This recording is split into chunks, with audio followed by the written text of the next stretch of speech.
같이 살펴볼 말씀은 창세기 3장 17절에서 19절 말씀드리겠습니다. 창세기 3장 17절에서 19절 말씀.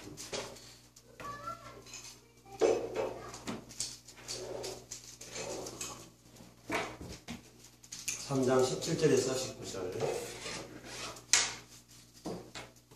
몇 절 안 되니까요. 같이 읽겠습니다. 3장 17절 19절 시작.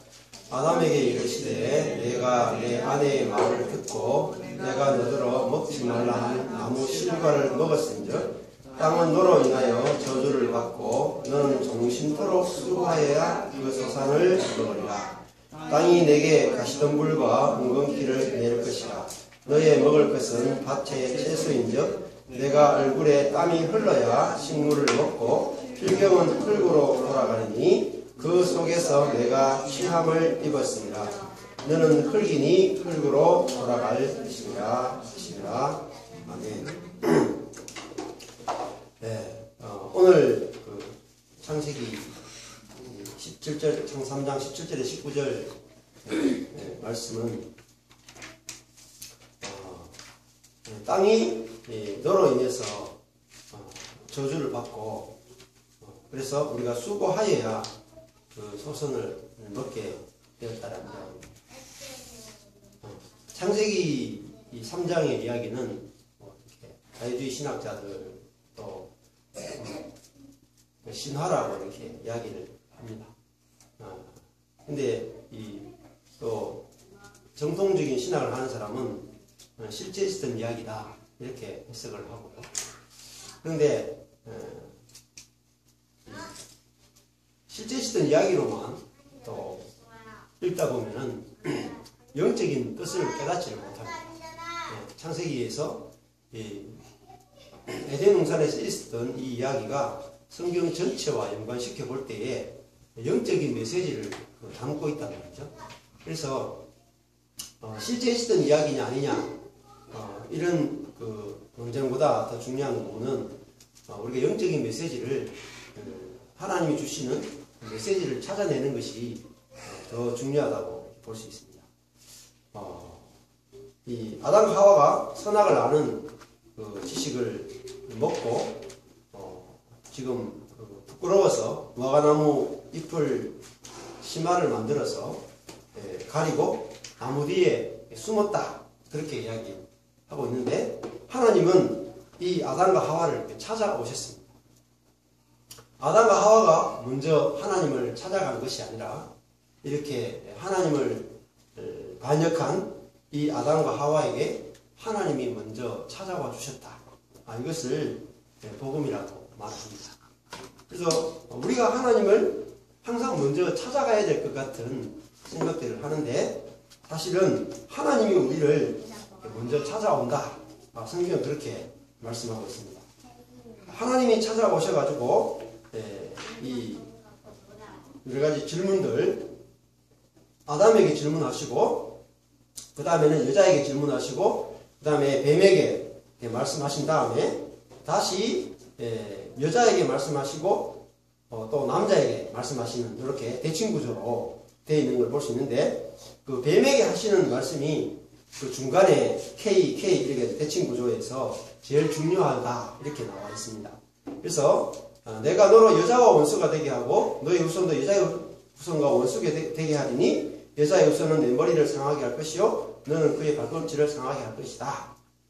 그리스도가 사단을 이길 것이다 라는 부분이 그 약속으로 주어져 있습니다. 언약으로 주어져 있습니다. 자, 이 말씀이 이 전체 말씀 가운데 가장 중요하다. 그렇게 되어 있고 그 글자도 제일 크게 키워지는 걸 볼 수 있습니다. 그리고 나서 이제 여자의 후손에 대해서 이야기하신 다음에 여자에 대해서 하시는 말씀이 16절의 말씀인데 그것이 여자에게는 아들을 낳을 것이다 이렇게 말씀하셨어요. 자, 이것이 복음이죠. 여자가 원래 낳을 것은 뭐겠습니까? 선악과를 먹은 여자가 낳을 수 있는 것은 사실은 뱀밖에 없어요. 왜냐하면 뱀의 말을 듣고 이미 인간은 전체가 다 부패해버렸기 때문에 사람 속에서 나올 수 있는 것은 죄밖에 없고 사단의 생각과 사단의 마음밖에 없단 말이에요. 그런데 하나님이 이 여인에게 네가 잉태하는 고통을 통해서 아들을 낳을 것이다. 즉 예수 그리스도를 낳게 될 것이다 라고 그렇게 은혜를 주신단 말이에요. 그래서 이것은 하와가 어떤 경건한 행위를 통해서 예수 그리스도를 낳는 것이 아니라 해산하는 고통을 통해서 하나님이 아들을 주고 아들을 낳게 해줄 그 복음과 은혜를 지금 말씀하고 있는 것입니다. 자, 그래서 여자에게도 겉으로 보면은 잉태하는 고통을 준다. 그래서 저주받은 것으로 보이겠지만 사실은 하나님의 모든 말씀 가운데는 그 복음이 들어있단 말이에요. 그래서 겉으로 보면은 야, 여자가 원래는 애를 낳을 때 고통을 안 받았는데 이렇게 하나님을 대적하니까 해산할 때 이렇게 고통스럽게 아이를 낳아야 되는구나. 참 저주스럽다. 이렇게 해석하면은 율법적 해석이란 말이에요. 그렇지 않고 여기서 우리가 예수 그리스도를 발견하는 것이 중요하다. 자, 그 다음에 오늘 3장 17절에서 19절은 이제 아담에게 하시는 말씀입니다. 자, 이 선악과를 먹고 타락해서 하나님으로부터 숨고 또 아내에게 그 모든 책임을 전가하는 이 남편에게 하나님께서 말씀하시는 내용인데, 내가 내 아내의 말을 듣고 내가 너더러 먹지 말라 한 나무 실과를 먹었은즉, 하나님의 말씀이 아니라 아내의 말을 듣고 또 사단의 말을 들어서 이 선악과를 알게 하는 나무를 먹었기 때문에 어떤 일이 벌어지냐면 땅은 너로 인하여 저주를 받고 이렇게 나옵니다. 자, 이 땅이라고 하는 것은 고대 사회에 있어서 인간에게 그 절대적인 환경이죠. 그래서 대부분 우리나라도 뭐 한 50년 전까지만 해도 농경사회였단 말이에요. 그래서 고대에는 이 땅이야말로 인간이 먹고 살 수 있는 모든 것이다 이렇게 볼 수 있습니다. 그런데 그 땅이 저주를 받는다라고 하는 것은 뭐냐면 환경이 저주를 받을 것이다 라고 하는 것이죠. 그러니까 환경과 관계가 저주를 받는다. 선악과를 먹으면은 환경과 관계가 저주를 받고 그래서 땀을 흘리지 않으면은 먹을 수 없는 일이 벌어진다라고 하신 것이죠. 자, 여기서 보면은 환경 때문에 사람이 힘든 것이 아니고 사람 때문에 환경이 어렵게 됐다는 사실. 이것이 아주 중요한 말씀이죠. 자, 환경은 너로 인하여 저주를 받고 이렇게 말했습니다.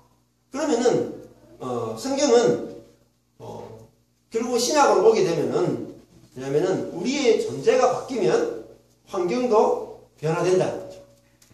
그래서 사람이 타락함으로 말미암아 땅이 저주를 받고 18절에 가면은 가시덤불과 은근키를 내게 됐다 이 말. 그러면은 사람이 회복되어지면 땅이 변화되어지고 땅에서 가시덤불과 은근키가 아니라 열매들이 난단 말이에요. 그러므로 사람이 바뀌는 것이야말로 모든 것이 변화되는 유일한 길이다 이렇게 볼 수 있어요. 그래서 성경은 구약을 옛 하늘, 옛 땅, 또 옛 세계 이렇게 표현하고요. 신약을 새 하늘, 새 땅, 새로운 세계 이렇게 말하는데 옛 하늘과 옛 땅, 또 새 하늘과 새 땅에서 아주 중요한 건 뭐냐면은 옛 피조물과 새 피조물입니다. 즉 옛 사람과 새 사람 이야기입니다. 그러니까 사람이 바뀜으로 하늘과 땅이 바뀐다. 그것이 성경이 말하는 제일 중요한 관점입니다. 그래서 구약시대 때는 사람이 타락함으로 모든 것이 다 저주를 받고 가시덤불과 은근키가 되고 열매가 나오지 않게 됐다. 이것이 구약이고요. 신약은 사람이 새롭게 됨으로 말미암아 환경과 모든 것이 변화되었다라고 하는 것이 신약의 관점입니다.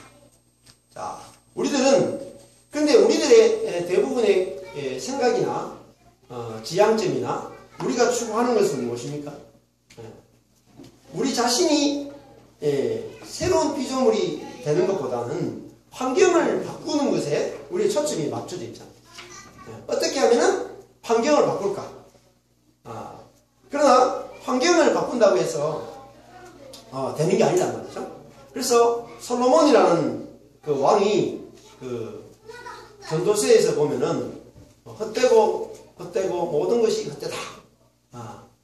그래서 헛되다는 말을 어마어마하게 많이 했는데 이 솔로몬이 자기 마음에 원하는 대로 다 해서 모든 환경을 다 바꾸었는데 헛된 것밖에 없었다 이렇게 말해요. 왜냐하면은 자기 자신이 변화되지 않았기 때문에. 그러니까 왜냐하면 자기 자신이 자기 마음대로 하기 원하는 그런 자기 자신이 조금도 안 바뀌었어요. 그래서 선악과를 먹고 마음이 높아져서 하나님처럼 되어 있는 그 인간이 어떤 것을 해도 만족이 되지 않았다. 아담과 하와가 어떤 환경에서 타락을 했습니까? 에덴 동산은 사람이 살기에 부족함이 없었다. 지금 선악과를 먹고 나서 사람이 먹을 것은 밭의 채소라고 했어요. 자, 밭의 채소라고 하는 것은 어떻게 보면 사람이 노력해서 경작해서 먹는 거죠. 자, 그전에는 사람이 경작하지 않아도 생명나무를 먹고 열매를 먹고 그냥 채집해서 먹어도 부족함이 없었다. 그러나 이제 선악과를 먹고 난 다음에는 사람이 땀을 흘려서 노력해서 일구어야지 먹을 수 있는 양식으로 하락이 됐단 말이에요. 그래서 은혜로 먹을 수 있는 삶에서 이제는 노력해야만 겨우겨우 먹을 수 있는 그런 상태가 되어버렸다는 거죠. 자, 아담과 하와는 그들이 타락하지도 않았고 그들이 에덴 동산 같은 완전한 환경 가운데서도 만족이 안 됐습니다. 자, 그들이 이 아담과 하와가 아무리 환경이 좋아도 만족이 되지 않은 것은 그 속에 사단의 말이 들어왔기 때문입니다. 자, 처음에 아담과 하와는 굉장히 만족을 했습니다. 왜냐하면 뭘 보면 알 수 있냐면은 아담이 하와를 보고 너는 내 살 중에 살이요 뼈 중에 뼈다 라는 말은 최고의 살이고 최고의 뼈다. 그러니까 최상급이단 말이야. 그 말은 최고로 만족이 되었다는 것이. 그러나 아담과 하와가 최고로 만족한 그 삶에서 어떻게 해서 떨어져서 불만족한 삶으로 갔느냐. 사단의 말이 그 속에 들어올 때에 그의 삶은 불만족한 상태로 전락해버렸다. 자, 사단의 말은 우리가 하나님처럼 되어야 한다라는 그 말이었어요. 즉 우리가 피조물의 자리가 아니라 창조자의 자리, 즉 내 마음과 내 뜻대로 마음껏 할 수 있는 그 자리에 가야만 인간은 만족할 수 있다라고 이야기했습니다. 자, 그 자리에 가니까 모든 것이 불만족하게 되었다는 거죠. 자, 우리도 보면은 내 삶이 내가 원하는 대로 되어야 된다 라고 하는 것이 우리 속에 들어있습니다. 자, 그것이 사단의 독이에요. 자, 그것이 우리 속에 있기 때문에 우리가 아무리 내 삶을 보고 내 자신을 봐도 만족함이 없죠. 내가 내 자신을 봐도 만족함이 없고 환경을 봐도 만족함이 없는 것은 그것은 우리 속에 사단이 넣어준 그런 생각들이 있단 말입니다. 자, 그래서 아담과 하와가 자기가 피조물, 즉 하나님의 뜻대로 살 수밖에 없는, 하나님을 의존할 수밖에 없는 그런 존재다 라는 그 자리에 있을 때는 모든 것이 만족해 보였지만 자신이 하나님을 떠나서 자기 마음대로 하려고 하는 그 자리에 갈 때 모든 것이 불만족하게 되었다는 것입니다. 그래서 이 사단은 우리 속에 아주 선한 모습으로 우리에게 다가옵니다. 사단이 선악과를 먹으면 하나님처럼 된다는 말은 네가 선악과를 먹으면은 참 인간이 된다라는 말과 같은 말입니다. 그러면 우리가 생각하는 참 인간, 진짜 인간은 어떤 인간이 참 인간일까요? 그걸 한 목사님이 그렇게 표현했습니다. 진짜 인간, 참 인간은 인본주의적 인간이다. 인본주의. 인간이 근본이 되는 인본주의야말로 사단이 뿌려놓은 가장 무서운 독이다 이렇게 되었습니다. 여러분 아마 지금 학생들도 학교에 가면 뭘 배웁니까? 학교에서 가르치는 역사, 문화, 정치, 국어 모든 부분에서 학교에서 가르치는 것은 인본주의다. 인간이 근본이다. 자, 정치만 하더라도 그렇습니다. 그 마틴 루터 킹이나 뭐 혹은 또 링컨이나 미국의 대통령들도 이런 말을 했습니다. 국민에 의한, 그죠? 또 뭐 있습니까? 국민에 의한, 국민을 위한, 국민의 정치. 이 오랜만에 쓰는 말인데, 국민에 의한, 국민을 위한, 국민의 정치. 그건 다른 말 하면 뭐겠어요? 인간에 의한, 인간을 위한, 인간의 정치. 그게 최고의 정치다 라고 이야기를 합니다. 자, 거기에 대해서 많은 사람들이 동의를 합니다. 인간에 의한, 인간을 위한, 인간의 정치다. 자, 그러면은 그 인간은 어떤 인간이냐면 자기가 원하는 대로 하고 싶은 인간들이다. 그 인간들의 총합이 만들어진 것이 바로 민주주의고 또 이 자본주의고 세상이라는 거죠. 그러니까 인간들이 원하는 것을 다 해도 갈수록 만족도는 점점점 떨어진다. 그래서 한 목사님이 그런 말을 했어요. 전 세계에서 가장 그 행복 지수가 높은데 그걸 HP라고 하더라고요. 행복 지수가 가장 높은 곳 중에 하나가 방글라데시 그리고 케냐 이런 데라고요. 네. 근데 175개국 가운데 가장 1위가 방글라데시, 가장 못 사는 빈국. 그리고 그 다음에 한 5위 안에 드는 데가 한 케냐인가 그랬어요. 자, 그래서 사람들이 야, 케냐가 너무 살기 좋은 곳이구나. 근데 미국이 행복지수가 몇 위 정도 되는 줄 아세요? 175개국 가운데 행복지수가 한 152. 러시아가 거의 꼴찌 수준이에요. 그러니까 세계 최대의 강국, 미국과 러시아가 행복지수는 가장 떨어진다. 그래서 사람들이 어떻게 했냐면, 야, 우리가 케냐로 가면은 내가 더 행복해지겠다 싶어가지고 사람들이 케냐로 이민을 가기 시작했어요. 그래서 수많은 사람들이 케냐로 막 몰려드는 거예요. 케냐가 너무너무 가난한 나라에서 사람들이 막 이민을 오고 땅을 사기 시작하고 학교를 짓고 병원을 짓고 막 새로운 공장을 짓고 나라가 막 발전하고 부동산이 막 올라가고 사람들이 점점 예의를 알게 되고 옷을 입게 되고 그리고 법을 더 상세한 법을 만들고 사람들이 공중도덕을 지키자 해가지고 싱가포르처럼 아주 엄격한 법을 만들기 시작했을 때 어떤 일이 벌어지냐면 행복지수가 급격하게 추락하기 시작합니다. 훨씬 더 잘 살게 됐는데 행복지수는 떨어져요. 지금 대한민국도 어떻습니까? 저는 행복합니다. 전화를 행복합니다. 김강민 행복해요. 신강민 행복해요. 행복지수가 떨어져. 공부 잘해도 행복지수가 떨어져. 자, 행복한 것은 우리가 원하는 일을 하는 데 있지 않습니다. 아무리 우리가 원하는 일을 해도 그것이 부분적인 행복을 주고 상대적인 행복감을 줄 뿐이지 절대적인 행복감을 줄 수 없다는 거예요. 행복은 어디서 오냐면은 우리가 하나님 앞에서 그리고 사람 앞에서 피조물의 위치로 돌아가는 데 있습니다. 우리가 사람으로부터 내 주변의 사람으로부터 내가 하나님으로부터 은혜와 긍휼을 받지 않고는 존재할 수 없는 자라고 하는 그 겸손의 자리로 돌아갈 때만 만족이 주어진다. 아담과 하와가 타락한 것은 어떤 행위를 잘못해서 타락한 것이 아니에요.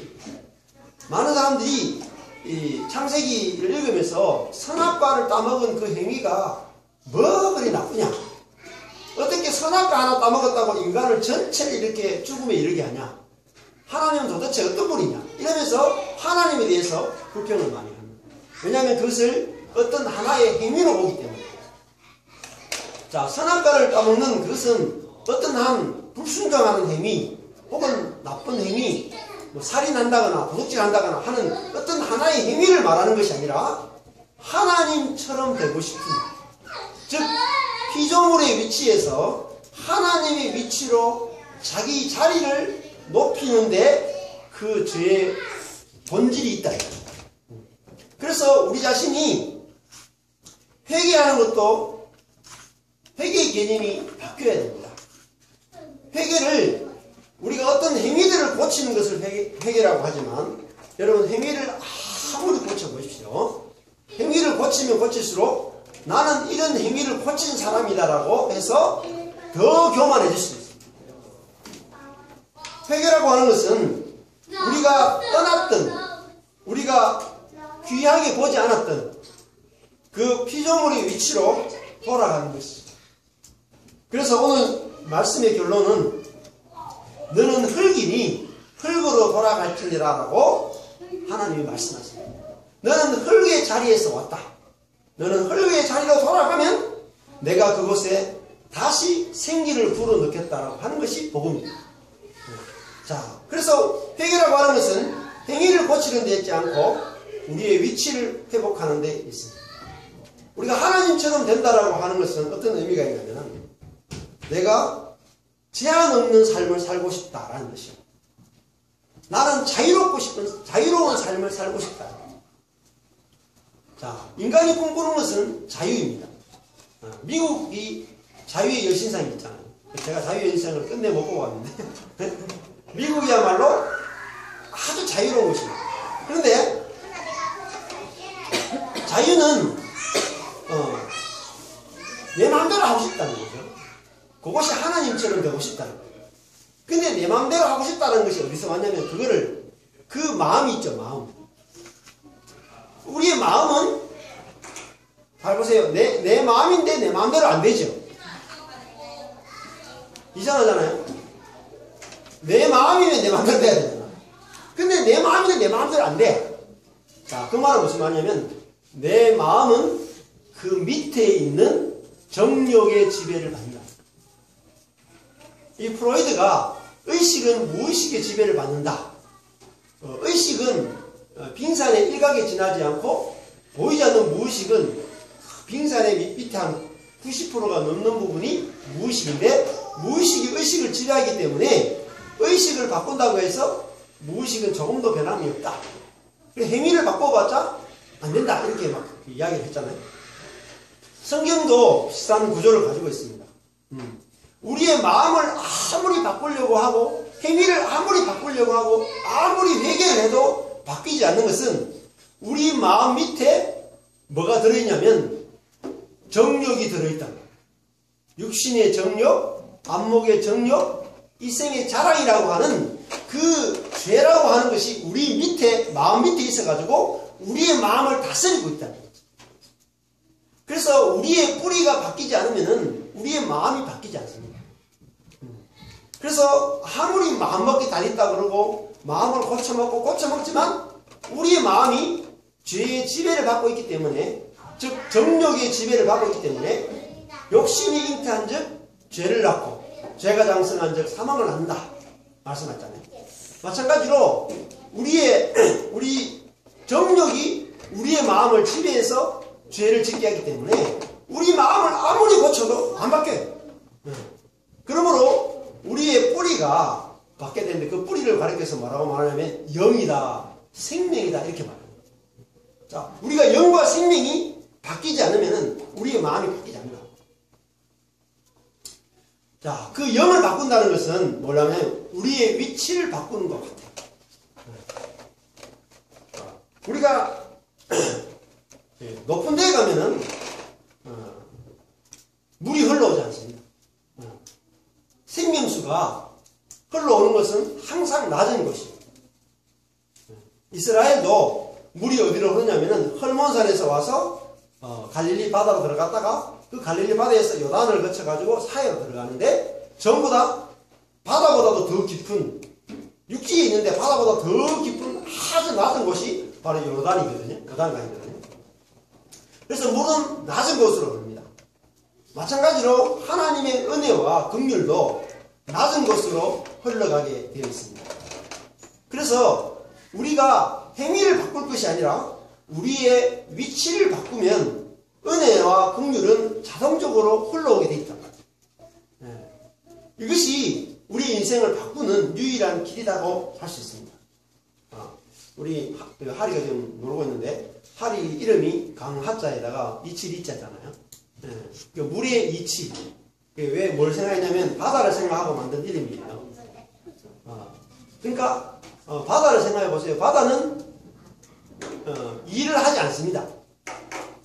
자, 강은 막 일도 하고 움직이기도 하고 이렇게 해도 결국은 강이 아무리 뭐 움직이고 일을 하고 수고해도 결국은 모든 것을 바다에 내어줄 뿐입니다.